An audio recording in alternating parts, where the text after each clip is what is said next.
Hey, everybody, and welcome to the Focus on Greatness podcast. I am your host, Hiram, Roche, and here on this platform, it is men helping men redefine greatness through service. And as you may have already noticed, throughout this month of May, this is the month that I call the month for mothers. And so normally during this month, we are celebrating Mother's Day. And so what I wanted to do is take out throughout this month and be able to acknowledge the women in my life. And so one of the women that we are going to be talking to is this beautiful lady sitting next to me. And so before we dive into this conversation, I need you to do me a favor because I want everybody to know about this woman. So before I can't even hold it. This is my mama. So I need you to do what y'all do best. Share this. Make sure that you're commenting. Make sure that you like. For those that are watching this and are listening to this for the very first time, make sure that you are subscribed to all the podcasts on every platform. If you're watching this on YouTube or if you're watching this on Facebook, make sure that you like, and on YouTube, make sure that you subscribe and hit that notification bell. I'm not going to wait any longer because I can't wait to get a part of this conversation and for you to be able to be a part of what's about to take place. So let's dive in.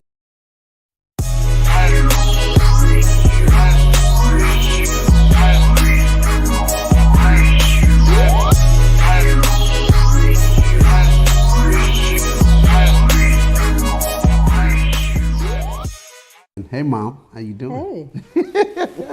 So this is going to be fun. We're just having a great conversation. Okay. And basically what I want to do is, this is called The Mother's Story. So I want to learn about my mom and kind of dive into your story. And I believe that your story will be able to help somebody out there, a mother that might be watching. But I know probably somebody is listening like, okay, why is he doing this on a men's channel? But I believe, as we acknowledge, I'm a mama's boy, and I love my mother very dearly.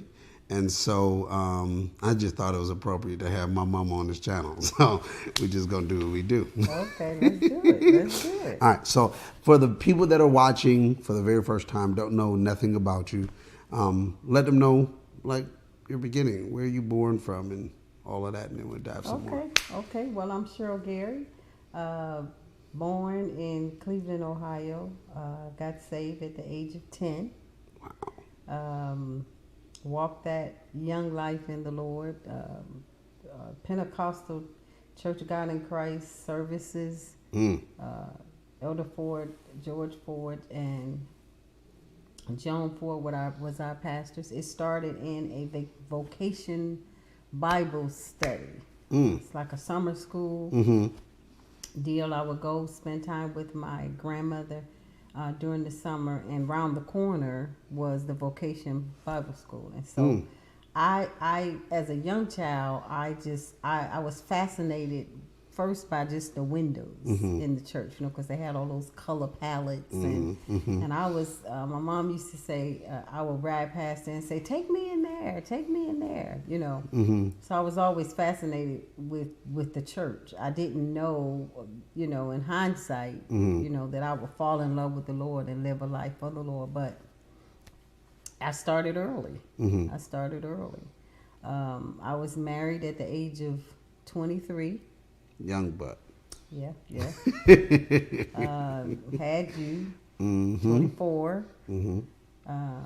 Then we divorced, and we was single with a son. And that was where, because you get to learn the Lord in the different stages in your life. You learn, depending on your need, that's how you discover him. And at that particular time, I just coming from a broken home and now experiencing singlehood with a child, which was something that I never wanted. Right. I never wanted to have children without being in a family unit. And so when I was forced to be in that position, at that particular time, I had already developed my relationship with the Lord. So I just just learned him in another way. He became my husband, my provider, and so the story goes on. So. Now, Mom, before you had me, and before y'all had me, what was your picture of what you wanted, or did you want to be a mom? What was that picture before you had me? I didn't. I didn't want to be a mom. I didn't even want to be married. Wow. Because at that particular time, I came from a place of rejection from my mom, being at a distance with my siblings, because I think at 11 or 12 I went and stayed with my grandmother. I was raised by my grandmother, and I was the only child there. Then I think I was 13, 14, and my grandmother passed, and then I couldn't go back home to my mother because she rejected me. Wow. So I wind up, my dad was out of state, and I wind up he comes in the city now, and then he's with another lady, and he talks her into keeping me, and I stayed with them until I graduated from high school, which was God sent, because she was loving. There was challenges, because I wasn't her natural biological child. Right. And then he left me there and went on with his life. But, I always was, with the Lord, and I always was in church. So I had that family support. And that's where I began to understand in God's, heart of the family unit. And that's, we call each other sisters and brothers in the church. That's my mother in the faith, or that's my father in the faith. Because God's whole heart was the family unit. Right. And so, and I knew that, and that was a gravitation for me, because that's what I yearned for, was that family. I wanted the siblings, and I wanted, the mother and the acceptance of the father, and, and all of that. But I didn't get it in natural sense initially, but I had it within the church. God raised up mothers and fathers and sisters and brothers for me. So it was an adjustment, but I just, God has just been gracious. Right. Beyond words, he's been gracious and kind, and I wouldn't, trade my life, for another, because I learned, and it has cemented in my heart who God really is, and how much he really loves us, because the love of the Father is really what kept me mentally. So when we got to the place of being single together, I made some emotional mistakes, because I think I initially, because I wanted to make sure that you did not experience what I experienced, so I might have overcompensated. Overcompensated a little bit here and overcompensated a little bit there. Right. But then being stern at the same time, because I knew the reality of the world that we lived in. So that, it was just a time of balancing. Right. How do you balance all of this out, with the realities that life presents, and your realities of what you have gone through. And then I didn't want to burden you, so I couldn't, when you would ask, why they wasn't responding to you, my family, in the way that you thought that they should, I couldn't answer that because they didn't do it to me. Right. But I wanted you to have the assurance that you had it with me, though. This is the real deal. You know, this is so that was my goal, to make sure that you didn't lack emotionally because I lacked. Right. But I didn't want to overcompensate giving it to you because I lacked. So you had to, God had to balance that out, so you didn't grow up to be, kind of messed up. Yeah. Well, I'm glad you did what you did, so I wouldn't grow up to be messed up. Yeah. But I think one of the things that I have loved or enjoyed, I guess I would say, is the relationship that we've had. Yeah, you and yoked me up a couple times. And, Absolutely. You whooped me a couple times. Absolutely. And, we didn't deal with all of that. Yeah. But even as I have grown, we have had and still kept a very, very great relationship. I think sometimes the thing that I think about, Mom, when you're talking about really your past and where you really didn't want the marriage, you really didn't want the child context. Sometimes when I've seen in different patterns, and I know you've seen this as well, in different scenarios where you'll have a situation where a person will then get married and then have the child, and then it's like they almost resent the context of them having it. You know what I'm saying? And then surely falling in a scenario like you, where then it was one of those things where it's like, okay, we had the marriage thing, didn't work out, but now I have this child, and I've heard people say, now I'm stuck with this child. Right. Because I never wanted one in the beginning, this, and this, or whatever, and so because of that, now I'm stuck in this situation or stuck in this circumstance, and it does something to them. So for me,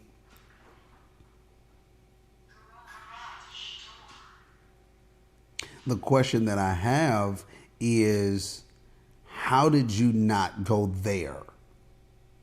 Like, how did you not mentally get to that place where it was like, see, this is why I didn't want it. This is why da. Well, I think because I started so young with learning the love of the Lord, that he really made the difference. That not only the pressure of reality didn't destroy me, but it was like I got all of this reality over here, and I'm young. I don't really know what to do with all of this. But then over here, I'm learning, young still, right, but learning about how God would keep you and how God would protect you, and how God would all of the things that God would do for you. And so I'm trying to spill this over. Okay, y'all told me he's loved, so I need some, so I'm actually, as a young person, proving this thing. Right. Right. Proving it. Right. So I think in the process, not that I didn't make mistakes or bad choices or things like that, because I did. But I think in the process of the learning and the bad choices, the mistakes and all of that, that I had a revelation of who God was. And regardless of where I found myself, I really, for a very long time thought that's all I had was him. Yeah. And it was like, I can't give him up. Right. Because I will be in this great big old world all by myself. Nobody for me, nobody behind me, nobody with me. Right. And I wasn't giving God up. Yeah. So by the time I found myself in my 20s in a place that I never wanted to be, but the reality was I was there. Right. Yeah. I was there and you were real. Right. And what I realized with you is that I was all you had at that moment. Right. And so I couldn't, my survival was now twofold. Now, not only do I want you to show who you are to me, I need you to show who you are to him. And I promise I won't purposefully do what was done to me. Right. Because I never thought it was supposed to be the way it was.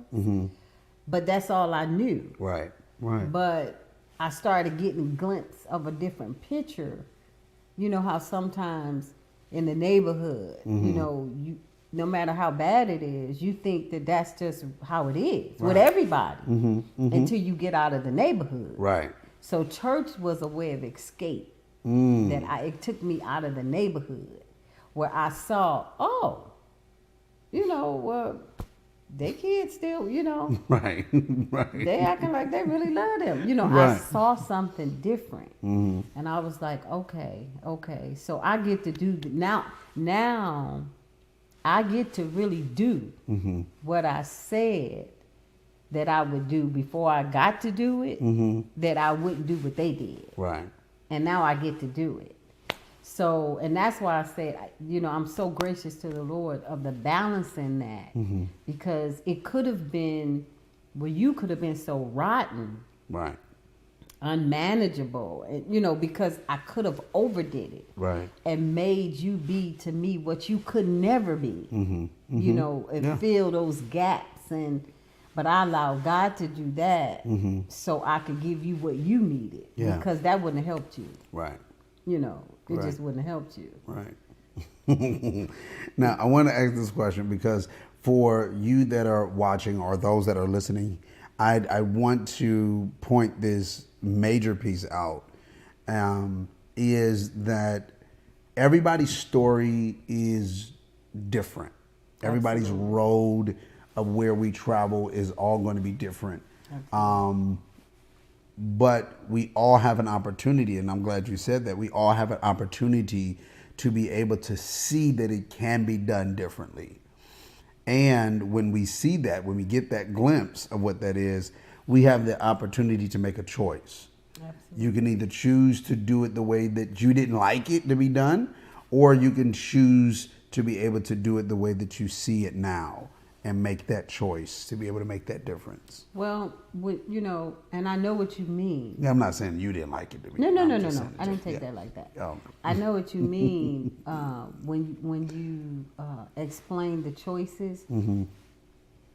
But depending on your emotional health,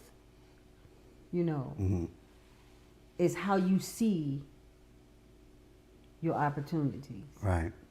Or even the choices. Because sometimes the choices could be right before you. But you could be so messed up emotionally and mentally that you can't recognize that as being for your good. And that's why where you see, seem like people get into patterns, not seasons, because seasons change, but cycles is that they just go over and over the same thing all the time. Yeah. Where they just seem like they can't get out of this cycle is because they can't recognize in their being emotionally whole. They can't recognize that what that is. Yeah. And so that's what God does. He kind of clears the window, where you can see, where he heals the wounds in the heart, because some people go, past situations and circumstances, just like all of the tragic things that I may have gone through that's in my past. If I didn't allow God to heal my heart, I could be still in my future, but living it from the past. Right. And every decision that I make is influenced by the past. You think you got away because you time has passed. Right. But emotionally, you don't recognize how much you can leave behind. Because of the devastation, because of the brokenness, because of the hurt, and you'll come out saying, I'll never let nobody hurt me like that again. Right. And going into something new. And this person that you're getting into, they don't know nothing about that. Right. But you still covered with that. You're still stained with that. So I could not survive like that. So I struggled, strived, purpose to be healthy emotionally, mentally, that I can present myself as a good mother. I didn't want to be beating you based on, I thought about something and then, I'm finna beat your behind, Right, yeah. I didn't want you to get the reaction or the load of my experiences. Yeah. Because that was unfair. That would have been unfair for you. Yeah. And you was creating your own stuff that I had to deal with, Yeah, yes, yeah, it was. Yeah, it was for sure. Absolutely.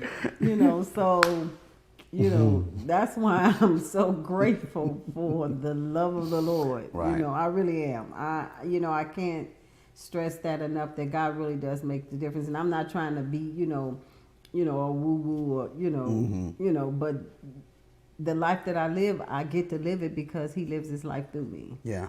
Really. In the whole essence of it. So, and you now getting ready to be 39 this year, and so we done lived a little bit together. We done seen some things, we have experienced some things, and but when it's all said and done, we know God is real. Right. He is real, and he has manifested himself in our lives, and it's undeniable. Yeah. For those that are listening, those that are watching, I want to be able to do something in this conversation, because I think that this is going to be fun or funny, depending on how this is going to happen. I don't know how you're going to do this.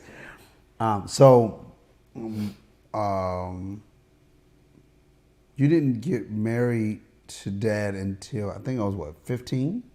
Mm-hmm. You mean remarried? Right. Mm-hmm. Until I was 15 years old. Mm-hmm. So literally, we had, just say 14 years, just me and you. Mm-hmm. So how did you deal when I transitioned into the teen years? Because you mean it was the still bad years. Well, I mean, it all depends on how you want to look at it. Yeah. Well, your years of experience. There we go. Yeah, that sounds a little bit better. Well, one thing that I was convinced about, and I always stood on the promise and the prayer that God would save you, and that because I committed you literally to the Lord. And I just trusted that if I trained you up and allow you to see God as who God was, and He would make such an impact on your life, that it would make a difference. And I remember telling you when we first began our single life together without a husband, that I would take care of you as the best that I could, but I can't promise you that I would give you everything. But one thing that I wanted you to do, so I would be at peace as a mother, is that you would fall in love with Jesus. And I know that you would then be okay, because He would take care of you better than me. You might have been about, I know you didn't understand all of that in content then, because you might have been about 4. I know. But but that was my heart about it. Yeah. So when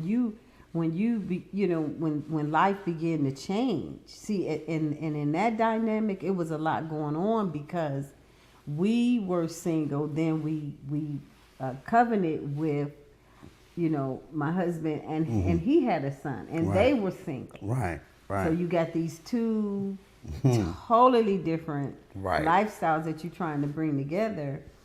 And I was protective because, I was protective. I was the mother. I was protective over both of you all, but it wasn't less protective of one or than the other, but it was different because I knew you in a different way. Right. And I didn't know John as much as I knew you, but I loved John just like I loved you, but I didn't know him in the same way because I didn't raise him. Right. So the convictions and the attributes and all that stuff was different. And so when you begin to stretch out, and at the same time we trying to blend as a family and get some surety there, I had to cast it on the Lord, because some of that I wanted you to be out, because of the dynamics of merging stuff together and how all of that was going. I was like, just keep in contact with me. I need to just know where you are and be back at this time, Right. And so I had to trust. You know, I had to just trust God, because I could not be with you everywhere. And I knew you was doing some stuff, but I didn't know you was doing all the stuff you was doing until you start preaching and telling it. But, you know, I knew you was doing some stuff, you know, but once again, I just had to trust God. You know, I really did, because in my makeup, my internal peace have to be at peace. You know. Yeah. And that's why I'm verbal, you know, in the sense of, you know, I say, you know, not being disrespectful in any means, but I have to, if something is on me, I got to talk about it. You know, if you've done something to me, I got to because I can't live with it. Right. And so where my aim always is, God, of course, that I do it right and that I say it right, but I can't live like that. Right. You know, I have to have that eternal peace, you know, that God gives us. And so that's just how he wired me. And I'm grateful because it keeps me in a place of peace with other people as well. Yeah. And I did have to practice and learn and grow into not just getting it out, you know, just saying it. Because at first I was like, it just got to come out. You know, however it come out, it's out. Now you deal with it. So, yes, ma'am. So, yeah, those teenage years was something because, but I remember the one right when it's getting time for graduation, and you was doing the most, and I was still trying to, because memories and moments are like a picture that you will always have, no matter how it turned out, or even if it was intentional. You know, it's some things people do to you, or you do, or whatever. You say you're sorry, but sorry sometimes just don't. It's not enough, because I still hurt. You know, I still feel that. So I remember those moments when I was trying to be, you know, like make a memory for you, you know, even in the midst of the transition and the struggle, you know, I'm trying to say, okay, you getting ready to graduate from high school. This supposed to be a memory, you know, I want you to go to the prom. Now, I didn't go to my prom. I didn't go to my prom, you know, because life was so devastating, and, you know, I didn't go to the prom. Wow. You know, so I wanted you to have the prom, and, you know, I wanted you to, you know, I ain't necessarily want you to do all that other stuff that you got caught up in, but I definitely wanted you to have the prom, the picture, you know, rent the car, you know, and all of those things. And I remember, you know, how we had to do it, you know, just to create that moment. And I would tell you, you know, don't let nobody steal that. You know, just go enjoy yourself, you know, and then come on back home. Right. You know, when it's all said and done, you know, however. Right. You know? Well, you know, bless the Lord. Well, this is one question I do want to ask, because, again, majority of the people that I talk to are male. It's a male audience. But I also know, I'm wise enough to know, I'll say it that way, that I do have some women that listen to my podcast for men, for you know, for whatever their purpose is. How did you choose to raise me in reference to as having a son instead of a daughter? Like, to make sure that I had those things that I needed as a male. Well, I did want a girl. That's why I said that. I know you wanted a girl. I did. You know, that's no secret. And just for the sake of saying, she be still wanting a girl. I did. I did want a girl. And even when you got married, you know, I was like, I got a girl. You know, I did want a girl, but of course, the reality was I had a boy, and I knew that I was a single mom, and I didn't want just the feminine influence, because I knew you wouldn't be balanced with that. So I purposely picked men, you know, that I trusted to begin to pour into you. But this is what I was going to say. There was a period of time, and this is where I think is very keen, and what happens to a lot of single moms is that the pressure of society with the stigma of how they feel boys should be or mothers should be with their boys, like that mama boy concept or mindset. Well, there was a season where the pressure from other people saying, you know, you shouldn't talk to your mom that much, or you know, you know, you know, the mama boy thing, that they didn't understand the balance of the relationship. Right. And so there was a season where you tried to pull away, and I felt it because you didn't want to be identified per se as what the world says was a mama boy. Right. And so what I had to do was bring you back in and kind of draw you a different kind of picture. To say, now in the world with a mama's boy, even once you got married, you know, and was on your own and having your own kids, I said, in the world, in the mindset of the world, the mama, you know, the mama all in the business, all at the house, you know, you telling her your business and she paying your bills and, you know, I did none of that. Right. And so I right. So I needed none of them. I needed to bring a reality to you that's not what this is. Right. But a lot of times, because people don't know what it really looks like, because it's been perverted for so long. Right. When the real reality of what it's supposed to, a God-given relationship of what it's supposed to be like, it's foreign. Right.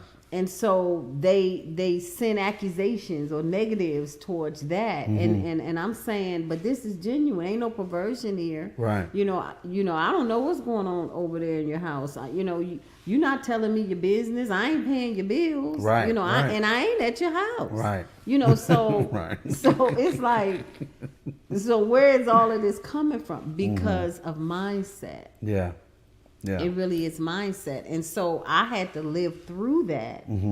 And really it helped me, because just as you growing and was growing, so was I. Right. I'm now in a different place where now I have to grow. I have to respect you as a man. You know, respect you as a man. Right. And I remember one time I went to, you know, how I used to pick stuff up for you. And I would be somewhere and I'd be, oh, I think he would like that. And I would pick, and somebody questioned me about it. And they said, you still shopping for him? I said, no. I said, I wouldn't buy this if I was picking it. Right. If it was what I, you know, I'm buying it because it's cheap.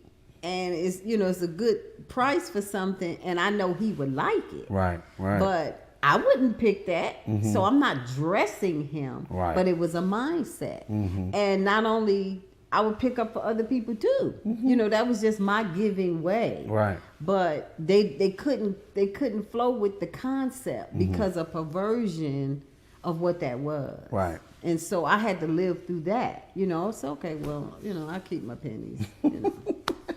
It's okay. So, again, as you can tell, I enjoy talking to my mom. Now, we talk on a constant basis. I mean, I made sure that, well, more so, she made sure that, because it did get to a season where, you know, it was, you know, okay, it was a little something. But, you know, I'm grateful, Mom, one, that you took the time to sit down and talk with me on this podcast. And, you know, take you out your comfort zone just a tad bit. A tad bit. But I'm grateful that you did that. And for those that are listening as well as watching, I know and hope that this conversation has been helpful. One of the reasons why I wanted to make sure that I did this was not just the one thing of allowing the world to be able to know or hear from the women that impact my life. But I also believe that these type of stories help the lives of different people because they have the same experiences, or they have things where it's like, oh man, okay, I see how that could changed my life, or I see where I can make some adjustments, or whatever that might be, that would help them to be able to see their lives different. And so I hope that through this conversation that this has been a help to you. This has been a help in one way or another, of where that you can be able to see, even if you are a father that might be a single father that is parenting your child, either a daughter or a son, whatever that might be, or you're just, a husband, going through the pieces of, being able to have a relationship with your mom, or whatever that might be. The reality of it is the lessons that we learn can be able to be, in some sense, attached to any part of our lives. So because of that, the only thing that we do is we take these type of lessons and conversations and be able to apply them to the areas where we want to make the adjustments and changes for ourselves. So thank y'all for being a part of this conversation. I love y'all. As y'all can tell, your boy is very relaxed. And for those that are listening, y'all can't tell, I'm sitting down on my mom's couch, stretched out a little bit, just very relaxed, because this is mom, so I can be a little bit more relaxed than normal. So I love you all, and thank you again for listening. And I'll see you next time right here on the Focus on Greatness. Love you. Talk to y'all later, and continue to be great. Bye-bye.